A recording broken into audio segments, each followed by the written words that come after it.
Olá pessoal, bom dia. Aqui é o Rafael Marquesano, abrindo mais um giro semanal da Trade Machine. Esse conteúdo que a gente faz toda semana para trazer um panorama da Bolsa na semana que passou, entendendo a agenda política e a agenda econômica, tanto interna quanto externa. E aí depois a gente traz um giro sobre como é que as nossas estratégias performaram e como é que os nossos portfólios, que têm essas estratégias embutidas, performaram também. E por último, a gente faz um exercício entendendo quais são as agendas políticas e econômicas para a semana que começa agora e dar nossos palpites do que a gente deve esperar de performance dos produtos aqui para a semana que começa. Como sempre, eu estou aqui gravando de casa com a Renata, nossa analista. Bom dia, Renata. Bom dia, Rafa. Bom dia, Felipe. Bom dia a todos. A Renata na casa dela, assim como o Felipe também. Bom dia, Felipe, nosso diretor de produtos. Bom dia, Rafael. Bom dia, Renato. Bom dia a todos. Boa, vamos lá. Renata, vamos começar então. Como é que foi o comportamento da Bolsa aqui no Brasil numa semana que foi um pouco agitada, né?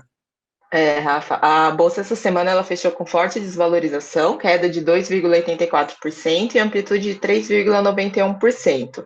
Já o dólar encerrou a semana com uma leve alta de 0,34% e amplitude de 2,83%. Aqui mesmo, né, no começo da semana, a gente já havia mencionado que seria uma semana agitada.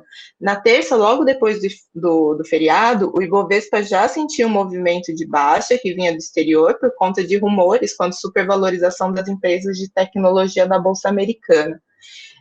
Houve uma tentativa de recuperação da Bolsa na quarta-feira, mas na quinta-feira o governo dos Estados Unidos confirmou o aumento nos estoques do petróleo bruto, e isso derrubou o contrato futuro de petróleo e contaminou o humor do mercado, que já não vinha positivo. Perfeito. Vamos começar então pela agenda política externa? Vamos sim. No mundo, a gente teve a farmacêutica AstraZeneca, que suspendeu temporariamente os testes da vacina contra o Covid após suspeitas de reação adversa em um dos participantes do estudo, tá? Mesmo com contratempo, a farmacêutica informou que a vacina pode estar pronta ainda no final do ano.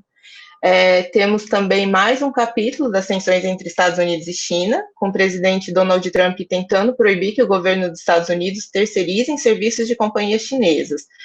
O presidente americano também sinalizou a proibição de alguns produtos chineses, alegando questões ligadas à violação dos direitos humanos. Prosseguindo com os Estados Unidos, continua em impasse quanto ao valor do pacote de estímulo fiscal. Foi proposto na semana pelos líderes republicanos um novo pacote entre 500 e 700 bilhões de dólares. Essa proposta, como dificilmente seria aprovada, porque veio aí muito enxuta, ela foi vista como uma manobra do governo para culpar os democratas pela demora em disponibilizar o auxílio à população. E, para finalizar, teve a inflação dos Estados Unidos, que subiu 0,4% em agosto, resultado aí levemente acima da previsão. Perfeito. Trazendo, então, o cenário político e econômico do Brasil. Na agenda interna, tivemos dados da inflação de agosto, que apresentou alta de 0,24%, e no acumulado de 12 meses, fechou em 2,44%, ainda abaixo do piso da inflação. Os grupos que puxaram essa alta foram alimentação e transporte. O mais preocupante é que esses dois grupos têm um impacto muito forte em famílias de baixa renda. E também esse aumento ele vem muito correlacionado aí com a alta do dólar. Então, com o dólar alto, há uma redução na oferta de commodities no mercado local, porque fica mais vantajoso vender a mercadoria para o exterior e receber em dólar. Então, na prática, Rafa, isso significa que o aumento da inflação tem sido cada vez mais puxado pela alta dos preços do que pelo aumento no volume de vendas, o que não é muito positivo.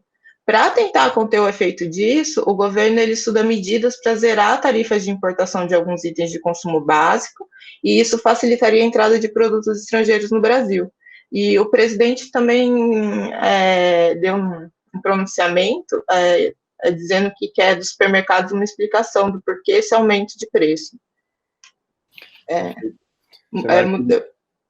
Fica um pouco bagunçado, né?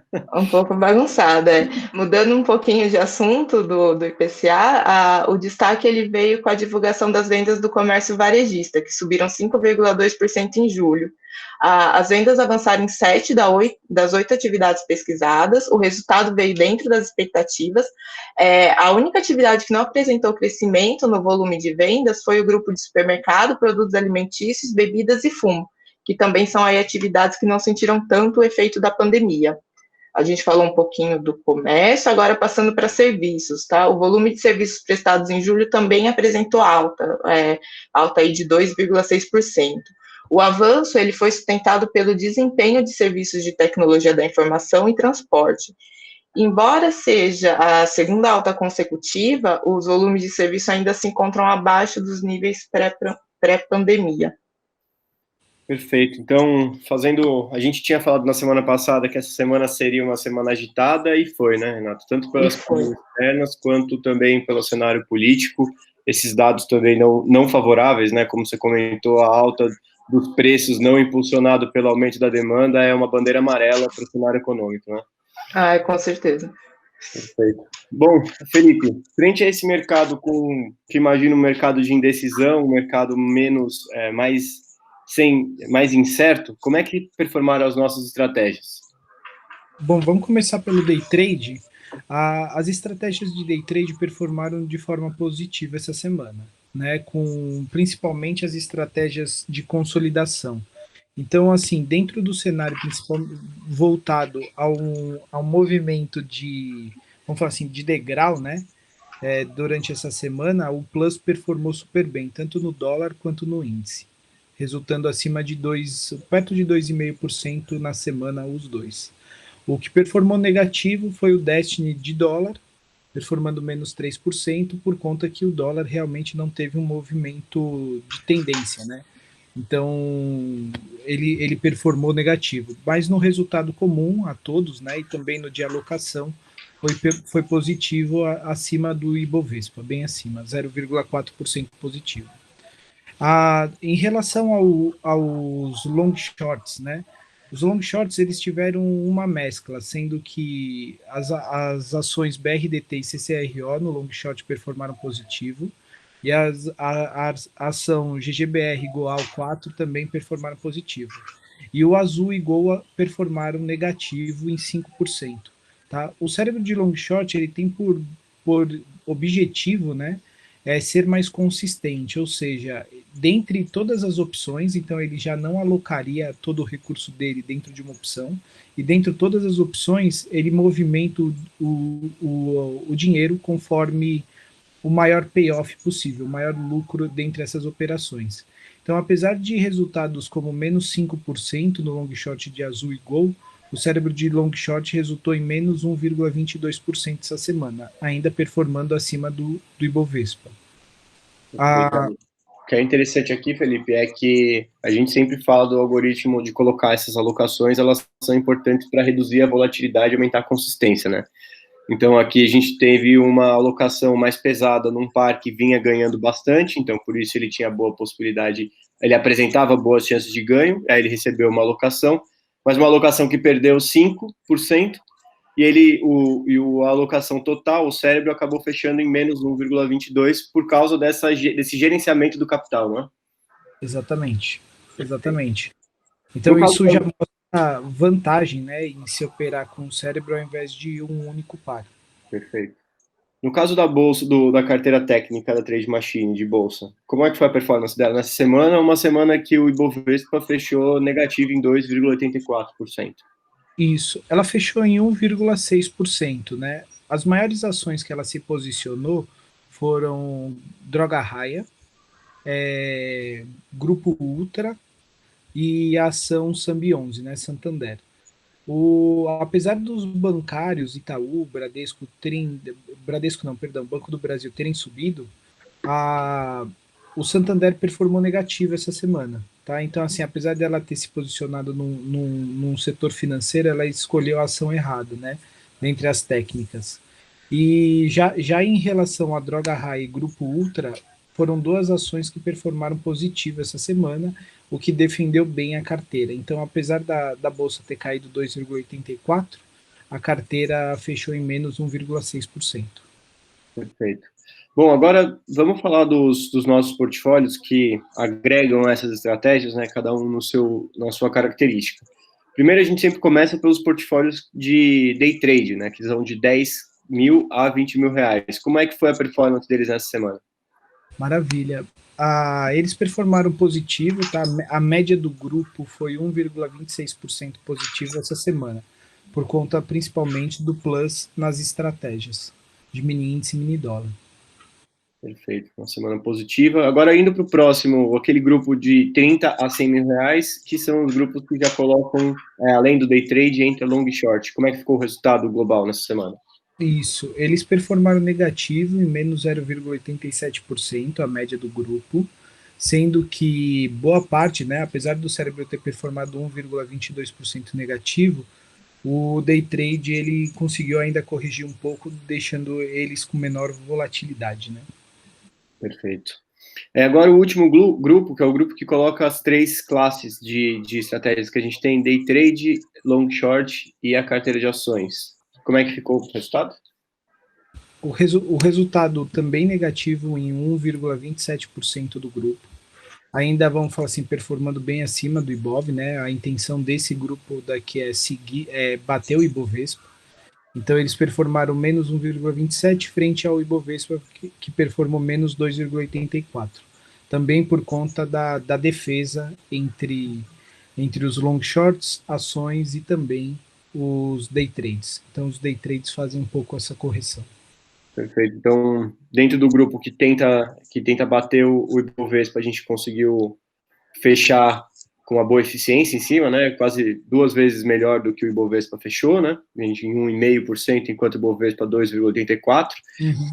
E aí, no grupo de day trade, que é esses cenários de alta volatilidade, né? Os cenários, a gente geralmente consegue, a gente tem ferramentas para poder absorver esse valor, e foi o que a gente viu aqui nessa semana, fechando positivo, por causa dos algoritmos de consolidação.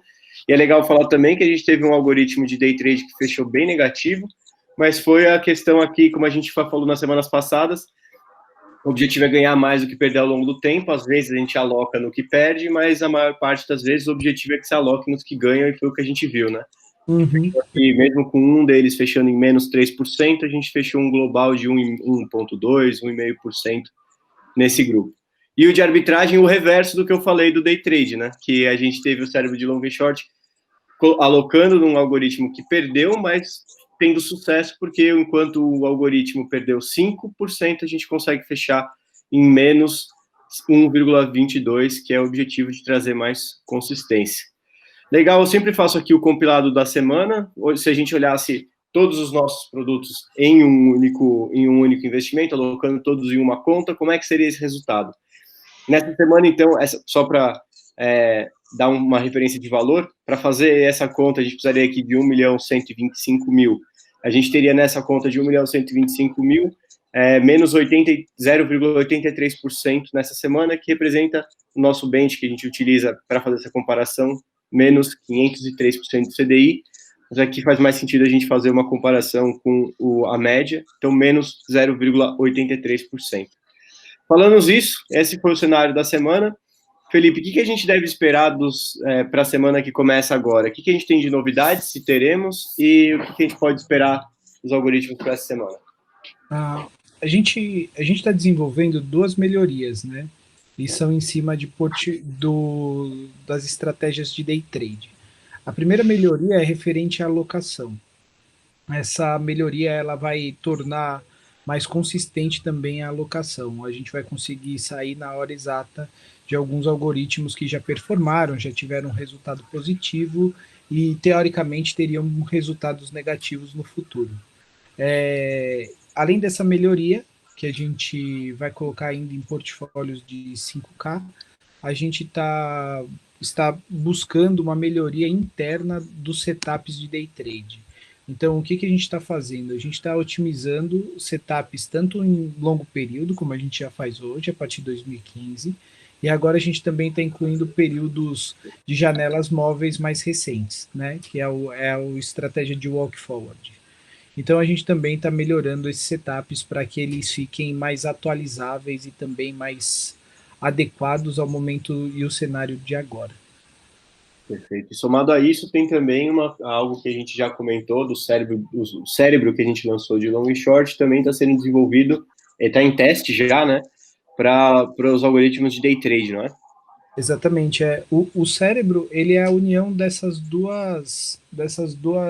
desses dois estudos que eu comentei. Então, por exemplo, A gente vai olhar cenários mais atuais para as estratégias em cenários mais atuais, quanto a gente também vai melhorar a alocação delas.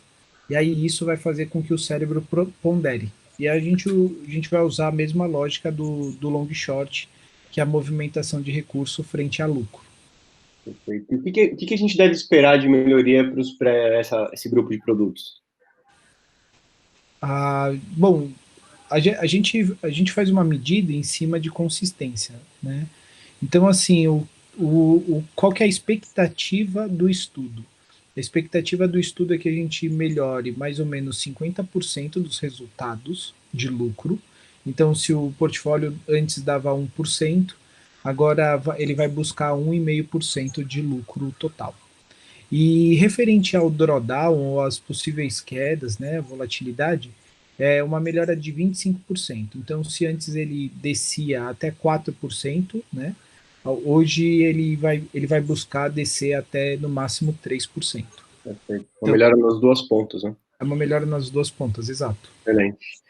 Muito bom. Então, na semana que vem ou na outra, a gente vai atualizando aqui vocês de quando essas tecnologias forem disponibilizadas nos nossos produtos. Bom, a gente falou aqui das estratégias, Renata, e que a gente deve, em que mar que deve navegar essas estratégias na semana que vem?